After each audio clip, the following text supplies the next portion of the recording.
Group जो सोचता है वो करता है। आपके अपने सपनों का आशियाना खतरा में है, आरक्षण खतरा में है। हम कहना चाहते हैं कि जब बार बार हमारे लोकप्रिय प्रधानमंत्री नरेंद्र भाई मोदी जी कह रहे हैं, हमारे भारत के गृह मंत्री कह रहे हैं कि जब तक एनडीए की सरकार है और ये लोग जिंदा हैं तब तक आरक्षण को और संविधान को कोई बदल नहीं सकता, कोई चेंज नहीं कर सकता। तो ये बात हम लोगों को माननी चाहिए। और इसका एक उदाहरण देते हैं। आप जानते हैं मेरे भाइयों बहनों कि 370 धारा थी यहाँ पर। संविधान निर्माताओं ने कहा था कि टेम्पोररी इसको हम रखते हैं 370 धारा को, और इसको बदलना होगा तो संविधान में संशोधन करके बदला जाएगा। हमारी बात को जरा गंभीरता से सुना जाए। जब हमारे पास यानी एनडीए सरकार के पास 2/3 बहुमत थी तब तो 370 धारा हटा ली गई। अगर संविधान को बदलना होता, आरक्षण को बदलना होता तो जिस तरह से 370 धारा को हटाया गया, संविधान भी बदल दिया जाता, आरक्षण में भी परिवर्तन कर दिया जाता। लेकिन ऐसी बात हुई क्या? ऐसी बात नहीं हुई। इसका मतलब साफ है कि हमारे प्रधानमंत्री नरेंद्र भाई मोदी जी की एकदम इच्छा ही नहीं, कभी भी सोच नहीं सकते कि संविधान को बदल दें या आरक्षण को हम बदल दें। इसलिए इन लोगों का जो भ्रम फैलाने की जो बात है वो निराधार है। दूसरी बात हम कहना चाहते हैं आपसे भाइयों कि आज एक कौन तो अभी हाल में कहा गया है कि हमारे लोग भारत को 4-5 भागों में बांटना चाहते हैं। यहाँ आदिवासी की बात करते हैं, यहाँ चीन नागरिकता की बात करते हैं, यहाँ अंग्रेजी नागरिकता की बात करते हैं, और क्या क्या बात करते हैं। हिंदुस्तान अनेक भाषा, अनेक संस्कृति, अनेक वेशभूषा और अनेक रंग रूप का देश है। हमारा संविधान भी विविधता में एकता का संविधान है। वैसी परिस्थिति में अगर कोई इस प्रकार की बात करता है तो हिंदुस्तान को तोड़ने की बात करता है। और ये बात खास करके कांग्रेस के नेता करते हैं, जिनको कि आज उन्होंने इस्तीफा लिया है। ऐसे नेता को तो डिसमिस कर देना चाहिए था। इसी से साबित होता है कि उनके प्रति इनकी हमदर्दी है। वो भी चाहते हैं कि अमेरिका का कानून यहाँ लागू हो कि यहाँ कोई व्यक्ति अगर समाप्त होता तो 55% उसका धन सरकार को और 45% धन उसके परिवार को।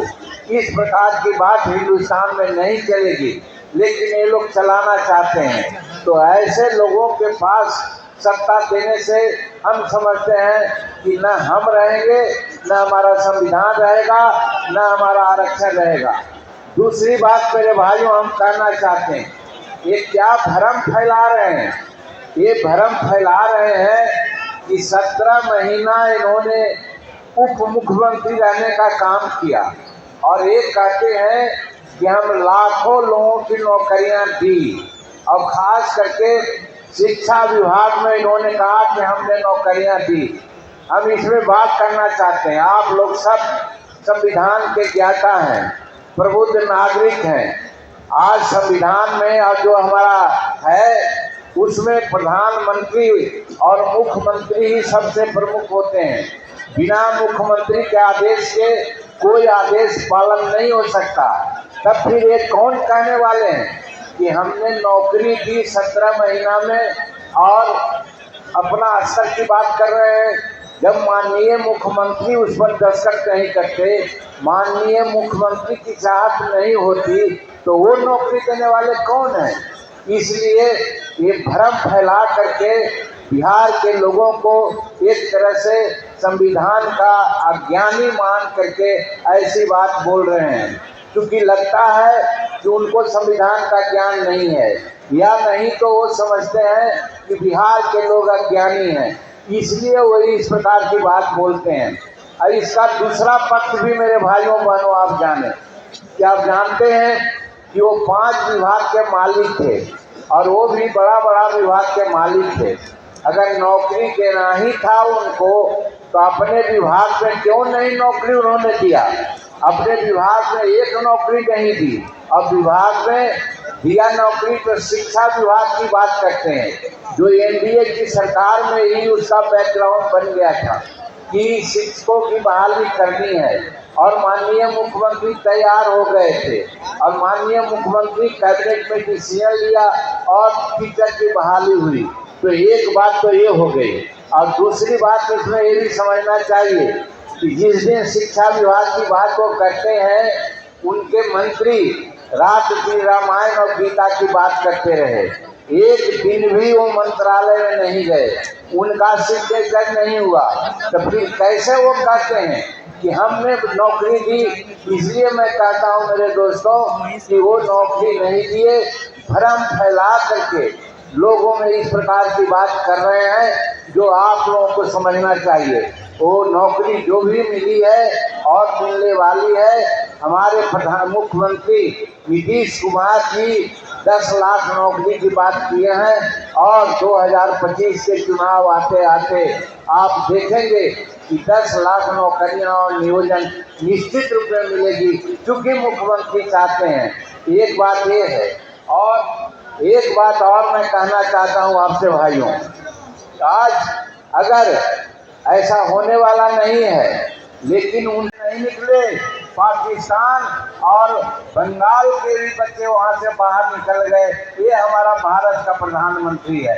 ऐसा सशक्त प्रधानमंत्री को छोड़ करके हम कहाँ जाएंगे? इसलिए हम कर सकते हैं। और एक बात और जानते हैं आप कि अभी चंद्रमा पर चंद्रयान 3 भेजा गया। चंद्रमा के दक्षिणी छोर पर आज तक संसार में किसी ने नहीं अपना चंद्रयान भेजा था, वो भारत ने भेजा, और इसके लिए अमेरिका के वैज्ञानिकों ने हिंदुस्तान के वैज्ञानिकों को पुरस्कार दिया है। ये हमारी उपलब्धि है। तो ऐसे उपलब्धि वाले देश के जो मालिक हैं यानी प्रधानमंत्री हैं, उनको छोड़ करके हम लोग किसको चुनेंगे? हमारा भारत हर दृष्टिकोण से सशक्त है प्रधानमंत्री नरेंद्र मोदी जी के नेतृत्व में। और बिहार का कहना क्या है? बिहार का नीतीश कुमार 18 वर्षों से चला रहे हैं बिहार को। आप देखते होंगे, हम लोग 1980 में देखा था 500-600 मेगावाट बिजली मिलती थी, 5-6 घंटा बिजली मिलती थी। आज 7,000 मेगावाट बिजली मिलती है, हर घर में बिजली पहुंच गई है, गांव में तो पहुंच ही गई है, और उसको और भी बिजली मिल रही है। और जो मोबाइल हम लोग करते थे चार्ज, वो कहाँ करते थे? जाते थे प्रखंड में, जाते थे अन्य जगहों में, लेकिन आज मोबाइल कहाँ चार्ज करते हैं? अपने घर पर चलते हैं। और दूसरे तरफ लालटेन है, क्या लालटेन में मोबाइल चार्ज होगा? अगर नहीं होगा तो फिर लालटेन की क्या आवश्यकता है? इसलिए हम आपसे अनुरोध करना चाहते हैं कि आप लोग कमल छाप पर बटन दबा करके हमारे रामकृपाल भाई को जिताने का काम करेंगे। वो जीतेंगे तो भारत का प्रधानमंत्री तीसरी बार बनेंगे, और आगे हिंदुस्तान आगे बढ़ेगा, और बिहार और हिंदुस्तान डबल सरकार बनेगी, डबल इंजन की सरकार बनेगी, बिहार आगे बढ़ेगा।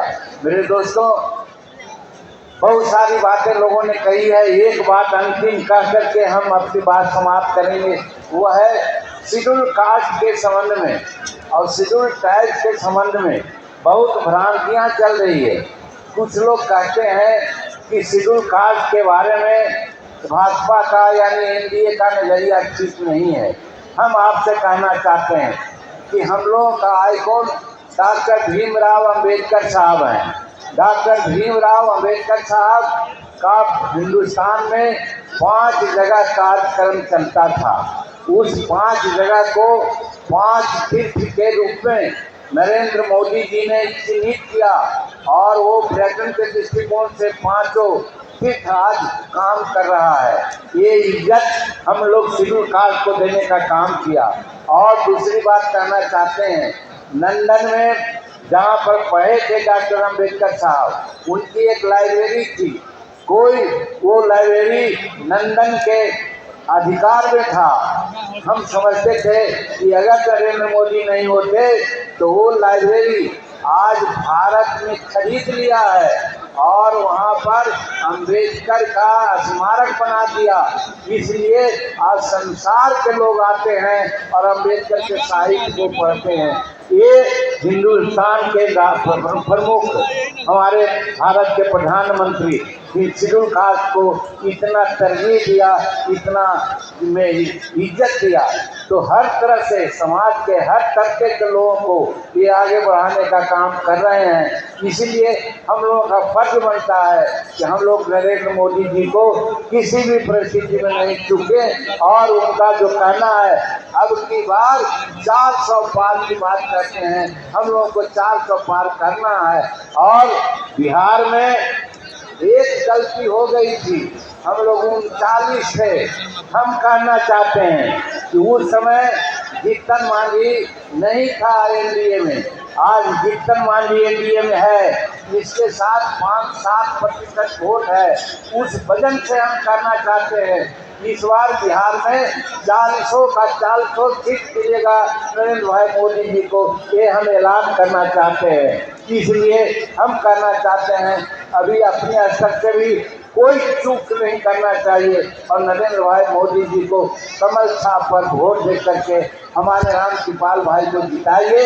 यही अनुरोध करके हम अपनी बात समाप्त करते हैं। बहुत बहुत धन्यवाद। बहुत बहुत राज्य स्तरीय और जिला स्तरीय नेतागण और यहाँ पर अपने गरिमामय उपस्थिति से सुशोभित कर रहे हैं डॉक्टर सीपी ठाकुर साहब, जो पूर्व केंद्रीय मंत्री रहे हैं और सांसद रहे हैं, और साथ साथ अन्य एनडीए के सभी विधानसभा के सदस्यगण, पूर्व सदस्यगण, एमएलसीगण, पूर्व एमएलसीगण और राज्यसभा के सांसद, पूर्व सांसद, माननीय सांसद, पूर्व सांसद और एनडीए के सभी पदाधिकारीगण, और सबसे ज़्यादा उपस्थित हमारे सामने घंटों से हम लोगों की बात को सुनने के लिए प्रतीक्षारत हमारे भाइयों बहनों, नौजवान साथियों, बुजुर्गों, मीडिया के साथी, चाहे प्रिंट मीडिया के साथी हो, इलेक्ट्रॉनिक मीडिया के साथी हो या छायाकार बंधु हो, सबको हम अपने दिल के कोने से हार्दिक शुभकामना और बधाई देते हैं।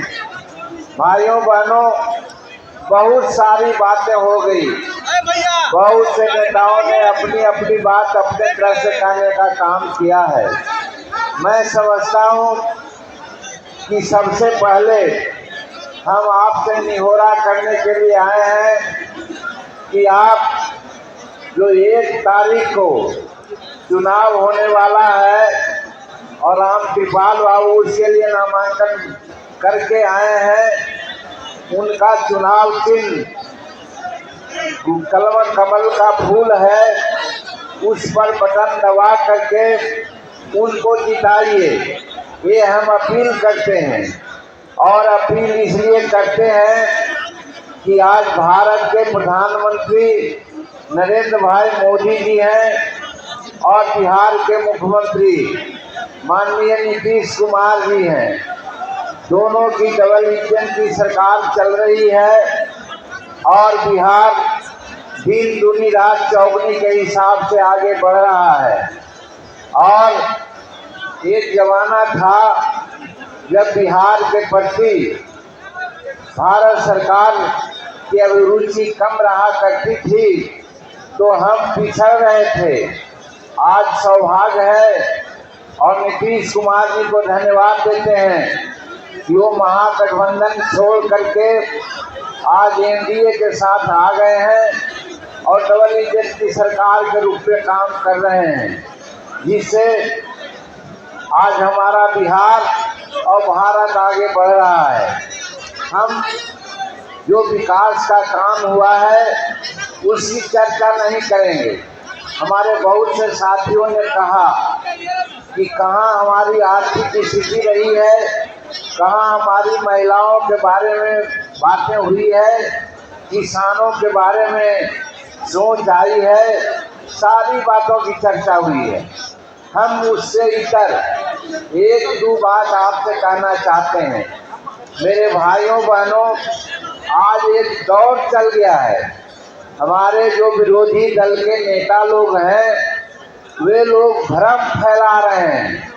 उनके पास कहने के लिए कोई चीज है नहीं तो भ्रम फैलाते हैं। और भ्रम फैलाने से पूछिए कि आपका नेता कौन है।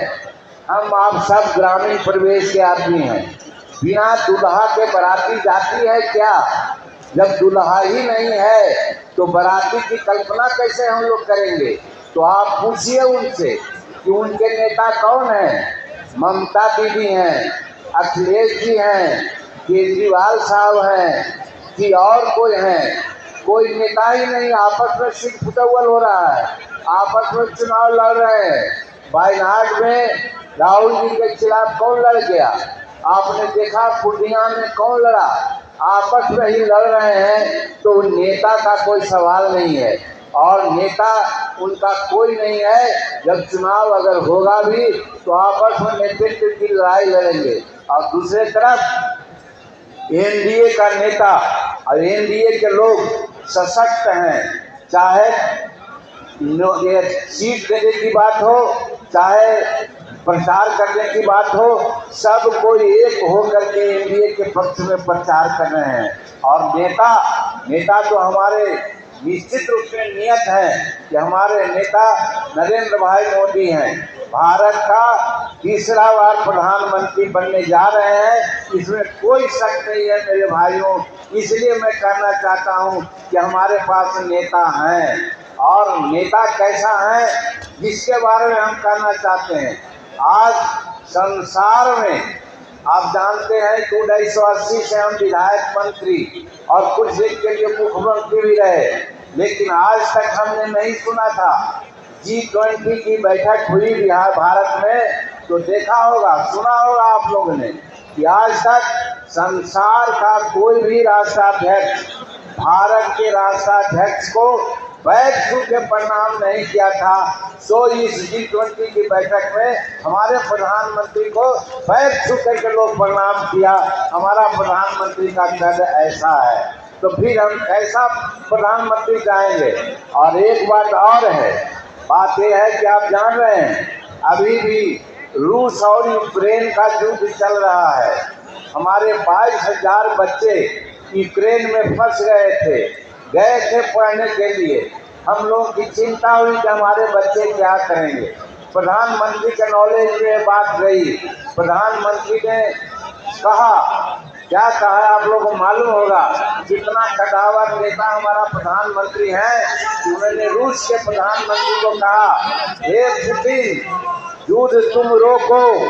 और पुतिन ने युद्ध रोक दिया और हमारे लड़के बाहर आने लगे। पुतिन ने कहा, कैसे जाना जाएगा कि आपके लड़के हैं कि नहीं हैं? तो प्रधानमंत्री ने कहा कि जिसके हाथ में तिरंगा झंडा होगा वही भारत का बच्चे होंगे। पनोरमा ग्रुप, जो सोचता है वो करता है। अगर ये वीडियो पसंद आई और वह बिहार के राजनीति और बिहारियत से सरोकार रखेनी तो सब्सक्राइब बटन दबा के चैनल के सब्सक्राइब कर ली। ओजे एगो घंटी बा, ओकरा बटन दबा देला से कुल सटीक और मारक खबर रुआ मुफ्त में मिल जाई। अगर रुआ पत्रकारिता के हमनी के नया प्रयोग में सहयोग कर चाहतानी तो ज्वाइन बटन दबा दी। पेटीएम नंबर नोट कर ली 9386816700। धन्यवाद।